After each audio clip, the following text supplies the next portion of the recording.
There was no name on the map, just a patch of dense jungle in Phuoc Tuy province, like hundreds of others across South Vietnam. But to the Viet Cong, it was different. They didn't give it a name either. They didn't speak of it unless necessary. And when they did, it was with caution, like mentioning a curse aloud. In late 1966, whispers began to spread through VC units operating in Phuoc Tuy. Avoid that area. Never stay longer than one night.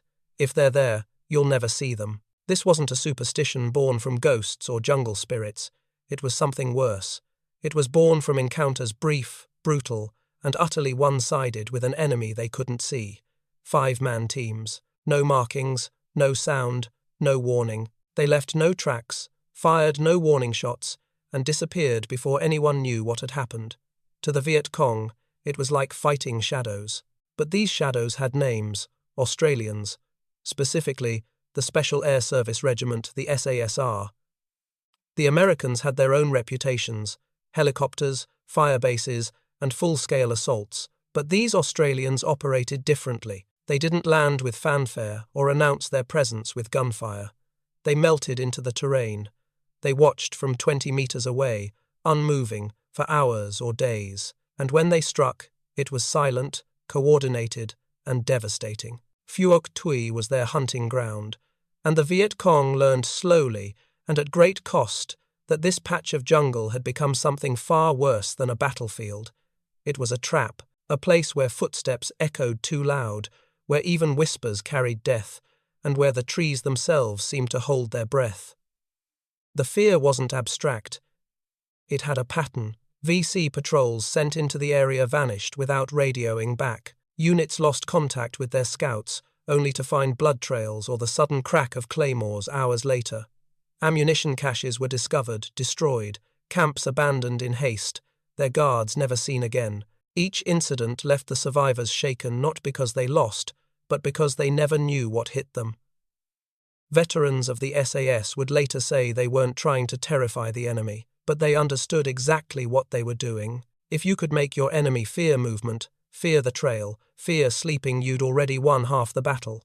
In Phuoc Tuy, the Australians didn't just kill soldiers, they killed certainty. And for the Viet Cong, in a war that relied on freedom of movement and psychological dominance, that was the most dangerous weapon of all. This is the story of how one forgotten patch of jungle without a name, without a firebase, without a single friendly village nearby, became one of the most feared places in South Vietnam, not because of how many died there, but because of how many disappeared, and how it taught the Viet Cong to fear what they could not see.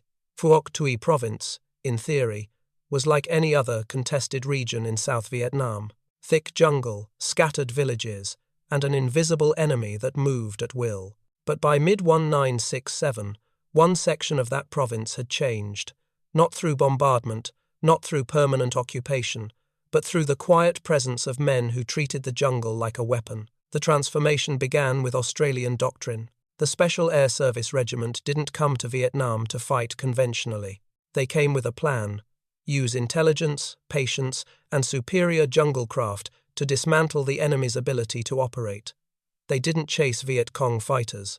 They studied them, identified supply routes, movement rhythms, trail habits.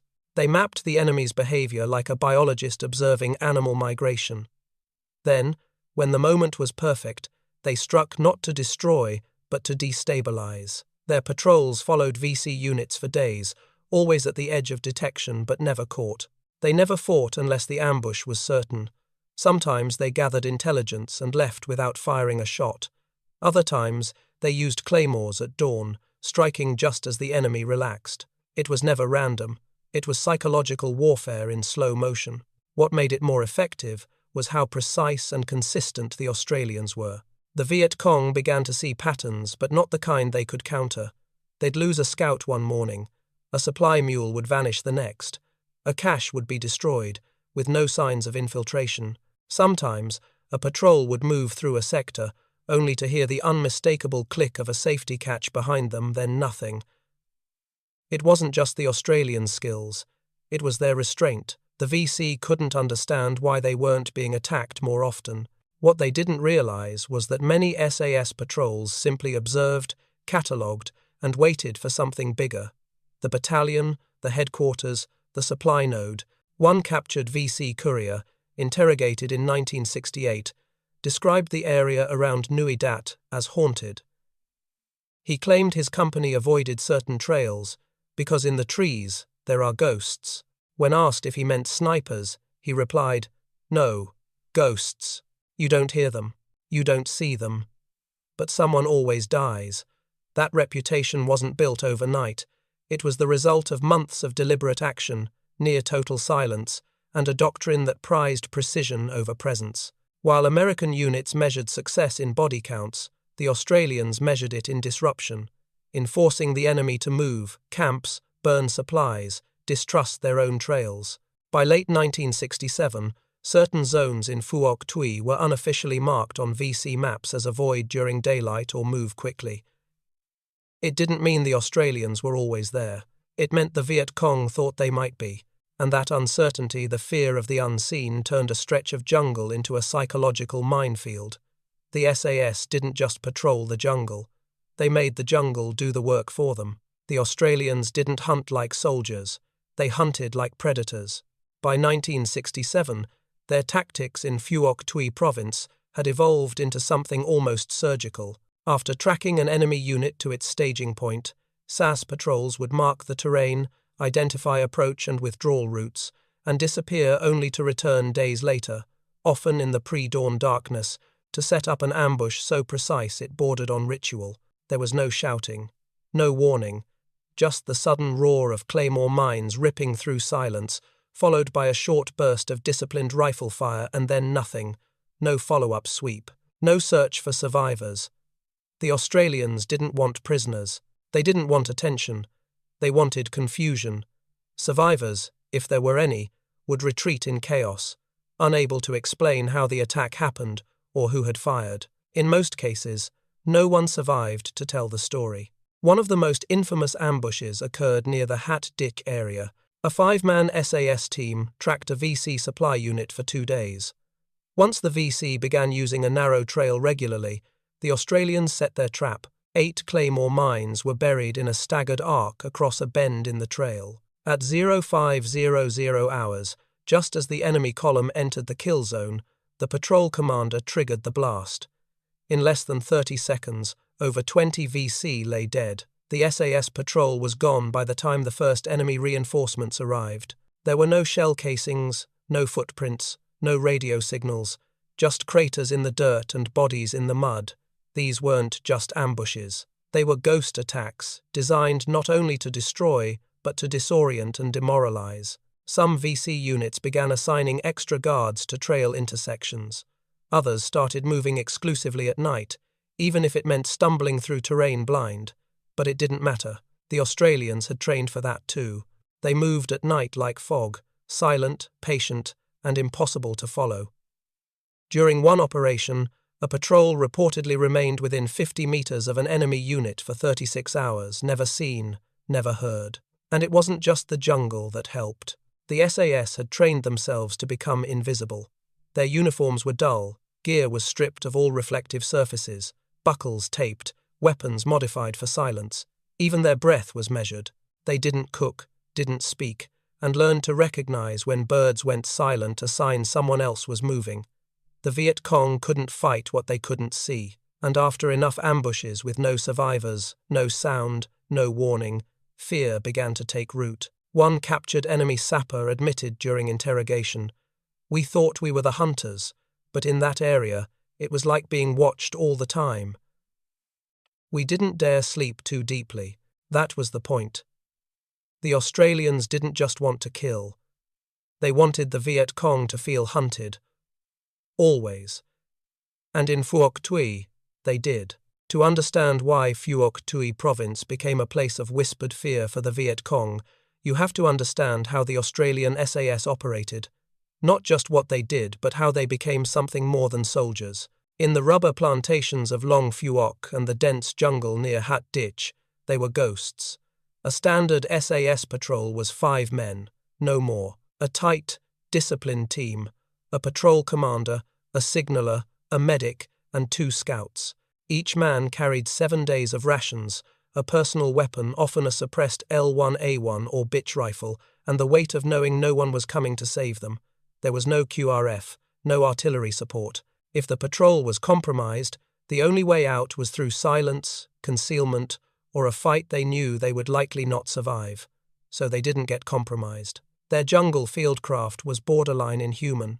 They would crawl through the underbrush for hours, moving less than 100 meters, stopping when birds stopped singing or when the wind shifted. In one operation, a patrol lay within 20 meters of an enemy position for nearly 2 hours, while a VC squad cooked rice and smoked cigarettes. The Australians recorded every detail, patches, weapons, accents, and then slipped away when the time was right. They didn't fire unless they had to, and if they did, it was one shot, one kill.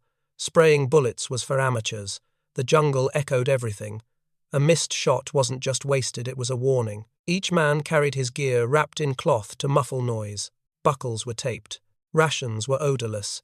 Even their camouflage was adapted to the filtered green light under the canopy. While many American troops painted their faces black, the Australians went with streaks of green and ochre, better for the light, better for invisibility. The most terrifying part for the VC wasn't the firefights, it was the absence. You'd lose a scout to a sudden explosion or a single shot, but find nothing.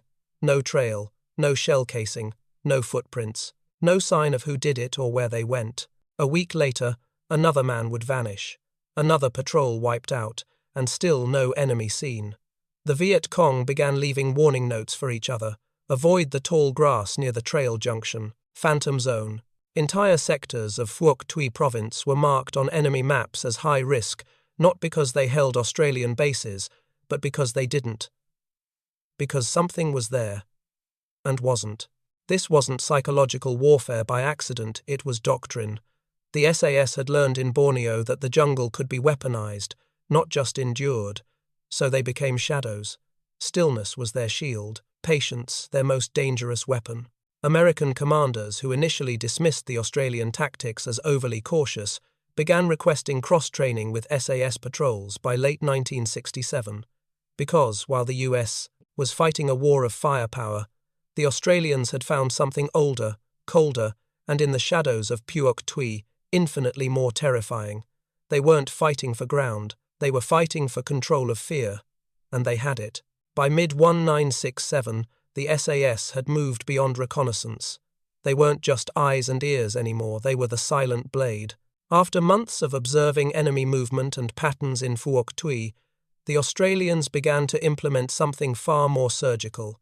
Precision ambushes, timed and placed so perfectly that the Viet Cong didn't even know they'd walked into a trap until it was over. The tactic was simple in theory.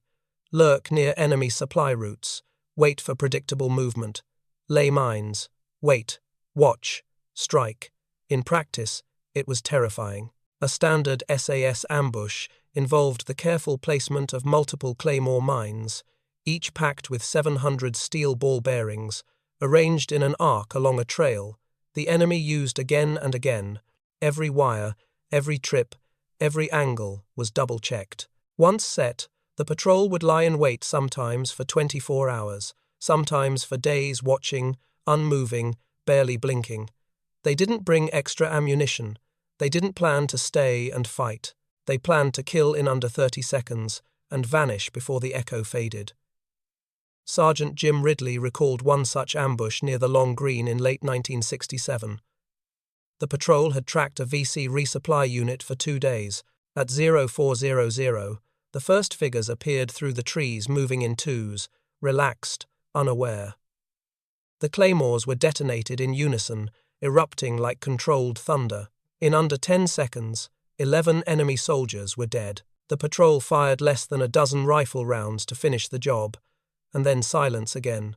But the silence wasn't just tactical, it was psychological. When the Viet Cong returned to the site, they found no footprints, no brass, no drag marks, just bodies, just blood, just fear. These were not ambushes meant to start a fight. They were meant to end it immediately and completely, and it worked. VC units began altering their supply routes, abandoning previously well-established trails. Some commanders refused to march during dawn or dusk. Night movements, previously common, became restricted. Entire regions of Phuoc Tuy were avoided altogether. Captured VC documents began to reflect the growing fear. Maps were scrawled with warnings: avoid these hills, suspected Australian patrol area, death without sound. Some reports even described the enemy as ghosts or spirits. One prisoner of war referred to the Australians as the jungle that shoots. It wasn't hyperbole.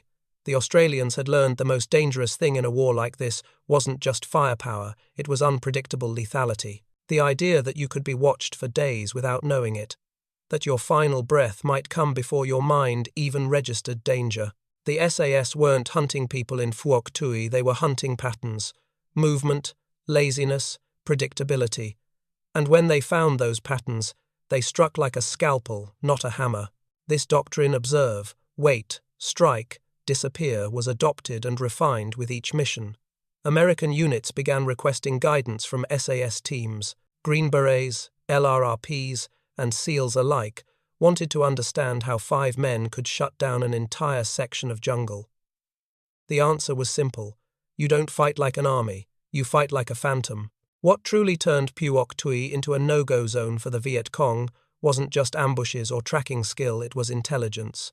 Cold, layered, and brutally efficient intelligence. By mid-1968, Australian SAS patrols had built something the Viet Cong could not counter: a living, breathing map of enemy movement that was more accurate than anything American divisions had in entire provinces. Each patrol returned with more than just kills. They brought back hand-drawn sketches of enemy base layouts, locations of storage bunkers, exact timings of movement routines, even the kinds of food being cooked, an indicator of supply, health, and morale. Over time, the intelligence fused into a detailed understanding of the enemy's rhythm. They didn't just know where the VC were, they knew where they would be. This is what made the Australian area of responsibility in Phuoc Tuy so deadly. While the Americans conducted mass sweeps, hoping to stumble into the enemy, the Australians were patient hunters, laying in wait where they knew the VC would eventually pass. They understood the logic of the jungle and the logic of men trying to survive in it. Lieutenant Ken Thompson described it simply: we could predict their behavior better than they could. We saw the trails forming before they knew they were making them. A key innovation was the fusion of intelligence and action. Every SAS patrol went out with a clear goal: track that supply unit, locate that command post, confirm that cache rumor. There was no wandering. Every movement had purpose. And once intelligence was gathered, it was acted upon with surgical speed. In one 1968 mission, a patrol tracked a VC courier team across 12 kilometers. The team stopped at 3 locations, each marked, recorded, and sketched. Within 48 hours, artillery obliterated all 3. No firefight, no warning, just calculated silence, then destruction. The VC never even fired a shot. This was a kind of warfare the Viet Cong were not prepared for. They could resist infantry assaults, they could recover from ambushes, but being outthought, outplanned, that got into their heads. Captured documents told the story. Field commanders began issuing orders to change trails every 24 hours. Camps were forbidden to remain in one location for more than 2 nights. Couriers were told to avoid certain terrain altogether. They didn't know why those places were dangerous. They just knew people kept dying there. This constant pressure broke down operational flow. Logistics suffered. Morale dipped. VC units in Phuoc Tuy began operating like prey, not predators. And all of it, every broken cache, every disrupted movement, came from 5-man patrols, with a pencil, a radio, and an understanding of the land sharper than any bullet. In a war obsessed with firepower, the Australians proved something else. Intelligence kills too. Not loudly, not proudly, but absolutely. It wasn't just fire that kept the Viet Cong out of Phuoc Tuy, it was fear. By late 1968, Viet Cong units operating in and around the province had begun to develop what American advisors called a ghost complex. Documents captured from VC soldiers described the invisible ones who watched from the trees and killed without sound. They weren't talking about booby traps or B-52 seconds. They were talking about the Australian SAS. In that region, the SAS had stopped being a military force in the enemy's mind. They had become something else, a presence. The VC didn't call them by their unit name. They called them ma rung, jungle ghosts. This psychological effect didn't happen overnight. It was built over hundreds of encounters, or more accurately, non-encounters, where VC forces were ambushed without ever seeing who had triggered it, where footsteps appeared without a sound, where comrades died, and no one could explain how. They began to whisper about the jungle being listening in Phuoc Tuy. SAS patrols leaned into this. Their ambushes were designed not just to kill, but to sow doubt. They'd detonate claymores without firing a shot, hit rear elements, not the front, leave behind nothing but blood trails and silence. In one operation, a patrol waited for an entire VC column to pass before hitting only the last 2 soldiers. No bodies recovered, no indication of force size, just absence. The column halted operations for 3 days, afraid to move further. In jungle warfare, uncertainty is a weapon. Australian patrols knew that if they made the enemy paranoid, afraid to speak, afraid to sleep, afraid to move, then every objective afterward became easier, and it worked. VC commanders began rerouting trails around certain hills and valleys entirely. SAS positions became dead zones, not because of heavy fighting, but because no one came back. One captured VC lieutenant admitted under interrogation that the ghosts are always watching. We don't know when, or from where, but they are there. Even the Americans, often skeptical of Australian tactics early in the war, began requesting cross-training with SAS patrols, not just to learn ambush techniques but to understand how to project fear without revealing presence. One Green Beret who embedded with an SAS team later said, "They weren't trying to kill the Viet Cong, they were trying to haunt them, and it worked." In a war where most firefights were won and lost with superior firepower, the Australians in Phuoc Tuy showed that psychological dominance fear could be just as powerful, maybe more so, because fear lingers, fear spreads, and in Phuoc Tuy, even when the SAS weren't there, the Viet Cong acted like they were. That's when the Australians truly knew they had won the terrain, not through control, but through invisibility. And for an enemy that prided itself on being hidden, being hunted by something even quieter was a terror they couldn't escape. By the end of 1970, something extraordinary had happened in Phuoc Tuy province. It had become one of the few regions in South Vietnam where the Viet Cong no longer moved freely. Supply lines were disrupted, base camps were exposed, village informant networks were compromised, and perhaps most telling of all, enemy movement at night, once common, became rare. It wasn't because of overwhelming force, it was because of a different kind of dominance, an intelligence-driven campaign of control through silence, patience, and precision. Australian SAS patrols didn't just neutralize threats, they mapped them, predicted them, and dismantled them over weeks and months. Their operations fed into a larger strategy by the 1st Australian Task Force, who used the intelligence gathered to direct artillery, airstrikes, and infantry sweeps with stunning accuracy. Each SAS patrol, though only 5 men, could shape the actions of entire battalions. American commanders, initially skeptical of the Australian approach, couldn't ignore the results.